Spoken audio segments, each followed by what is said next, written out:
Hello. Oh, Spin Snake here. Coming at you with another video. Today we have got the Marvel Legends from the Rhino Build-A-Figure wave. Superior Venom. Superior Venom. Now, what do we think of this character? Honestly, I've not read anything about Superior Venom at all. Yeah. Not a ting. I don't know who's under the symbiote. I don't know anything about it.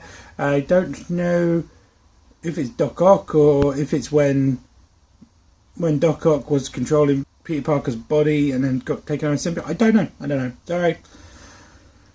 And I'm sure we can read the bio and we'll see what that says. So, let's have a quick look at the packaging and then we'll get this bad boy out and see how good he really is. So, as you can see from the front of the packaging, you have the Marvel Legends Infinity Series logo.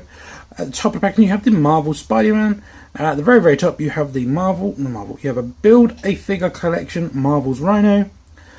On the top of the packaging, there is a picture of Spider-Man. Unfortunately, this box did come with some blemishes and a bit of mould. So, very disappointing. So, I'm going to be sanitizing my hands a lot throughout this video.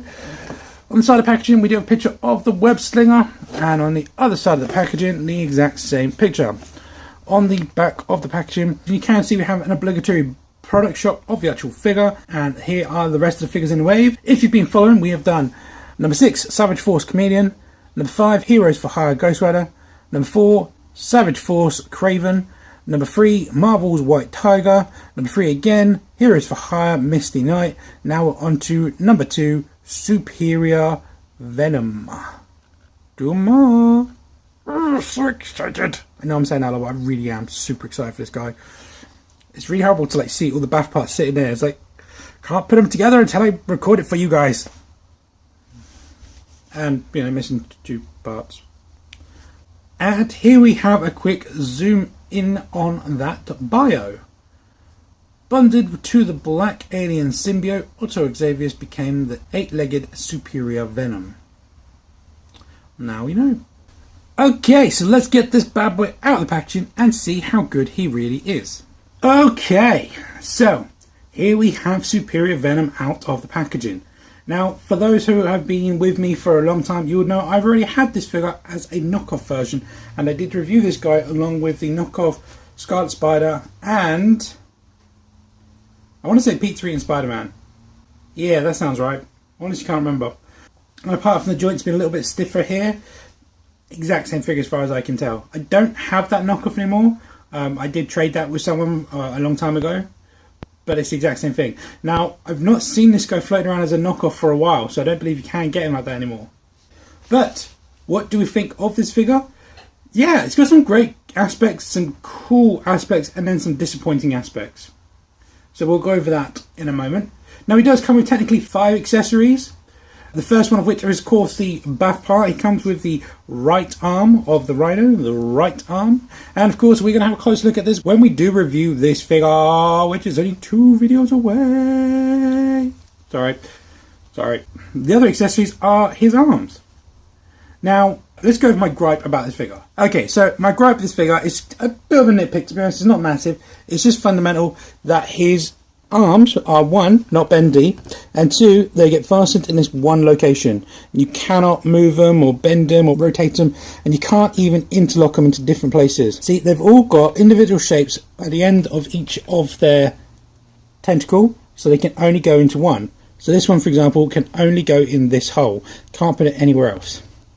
That for me is disappointing, because it takes away some of the play factor. Like, you might want to have it up here, or you might want to have it down there. You might want to do you want. Don't like that. They should have been on ball pegs, because then 1, they can rotate around. You could put any one in any option. It's your choice.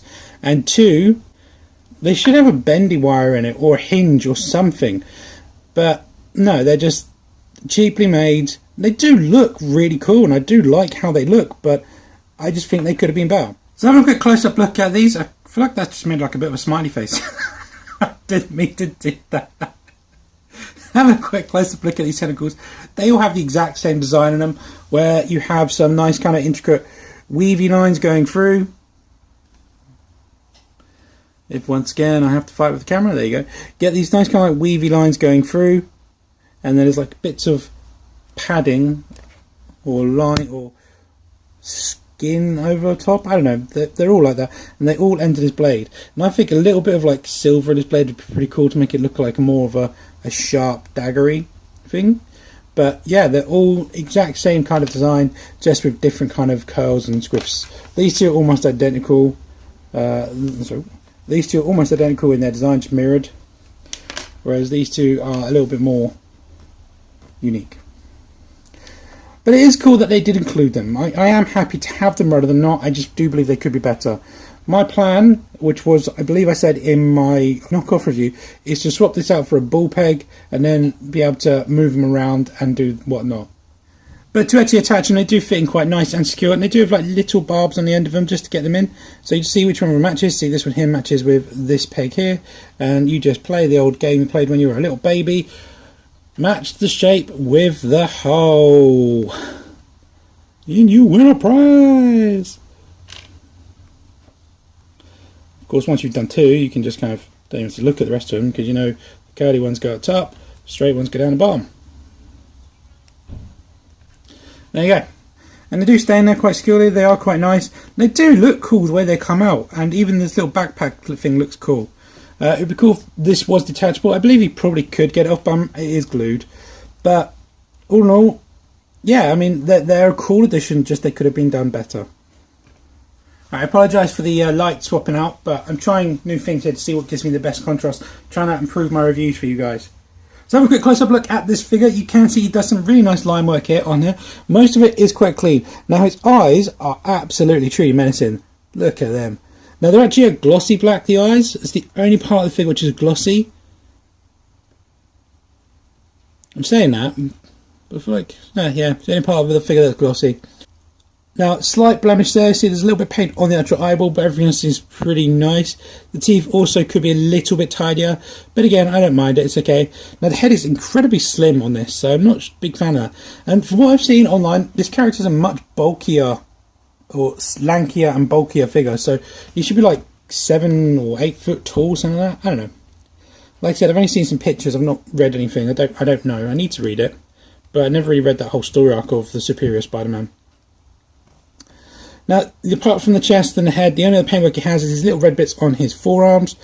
Don't know why he has them, and that is it. The rest is a solid black figure, but he does have feet, which is nice.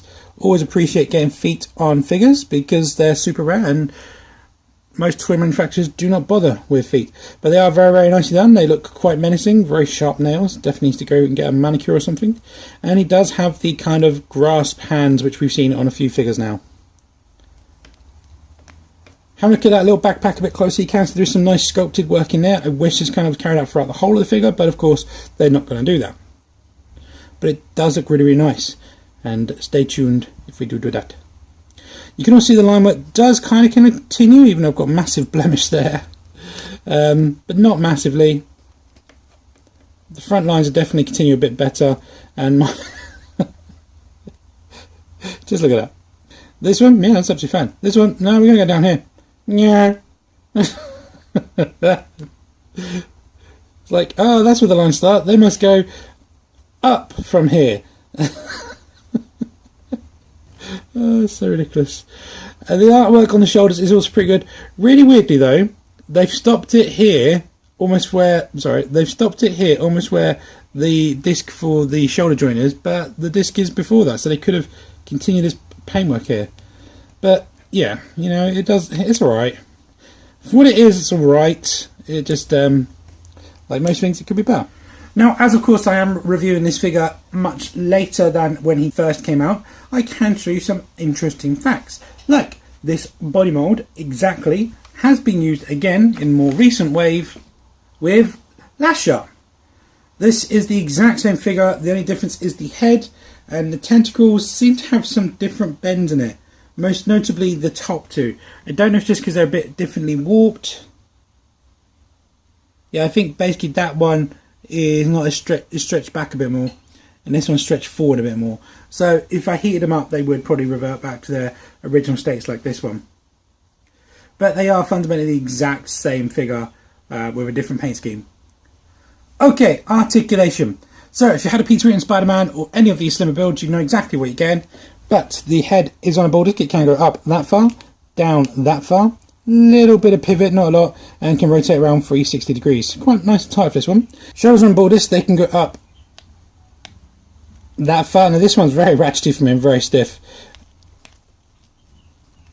As you have seen throughout the review, we do have butterfly joints, so they can go back that far, forward that far, not too bad. Now I don't like these ones because they're only attached to the bottom, so if you have a stiff arm like I do, then they do tend to move when you try and move the arm. So you have to work with it. We do have an upper bicep rotation, 360 degrees there, double bend in the elbow, wrist rotation 360 degrees, and can hinge from there to there. Nice ab crunch, can go forward that far and back, only that far, but still not too bad. Nice ratchety waist rotation. It's really weird, they always want to stick front and back. T-cut hips, so he can do a spine kick with that leg all the way forward and this leg all the way back of that. Very nice, very respectable. Splits of only that, not respectable for such a slender and agile character. Thigh rotation. Double bend in the knee, quite nice. Ankle point from there to there with a pivot from there to there. And as the late Glenn Webb used to say, utilise those ankle rockers. This is the furthest possible splits he can do, keeping both feet firmly on the ground. Okay, size comparison. So, Superior Venom stands to the top of his head. 6 3/4 inches tall, which is just under 17 centimeters, and to the top of his tentacle, 7 inches tall, which is just under 18 centimeters. Okay, and here we have him standing next to some other body models that have been used frequently. We have the Kid Nova standing in for the teenage male, White Tiger standing for the teenage female, Wolverine because he's short, Jules for an average female body, Bucky Cap for an average male body, Craven for a bulkier male body, Hyperion, yeah, I found my Hyperion. Hyperion for a bulkier male body, and then of course the bulkiest of them all, Colossus. Here we have him standing next to the other symbiotes that I currently own, excluding Agent Venom because he's mid-custom, still basically Captain America with shoulder pads, and I can't find him. But we do have as a runner-up Lasher, Spider Carnage, Carnage, Venom, Toxin, and Symbiote Pool. Okay, final thoughts. Would I recommend this figure? Honestly, if you're a massive fan of the Superior Venom, then yes, definitely. It's a pretty cool figure. It's got some nice points about it. Definitely room for improvement, and Hasbro has kind of dropped the ball with those tentacles a little bit. But if you weren't a massive fan of this one, and you just wanted to add him to your symbiote collection, also, yeah, worth picking up. I wouldn't pay top dollar for this figure though. I would try and get him either as that knockoff I reviewed previously, or try and find him cheap, which is going to be very hard because I know sometimes he does go for ridiculous pricing. But in my opinion, unless you're a massive fan of the character, an easy miss. So anyway guys, that is my review. I hope you did like this review. Let me know what you think of this figure. Is this one you've been waiting for? Is this one you're dying to get? Or is this an easy pass for you? Stay tuned for my next one, which is going to be the Scarlet Spider. And then we're going to finally get on to the bath. Anyway guys, thanks for watching, and I'm going to catch you in the next video. See ya!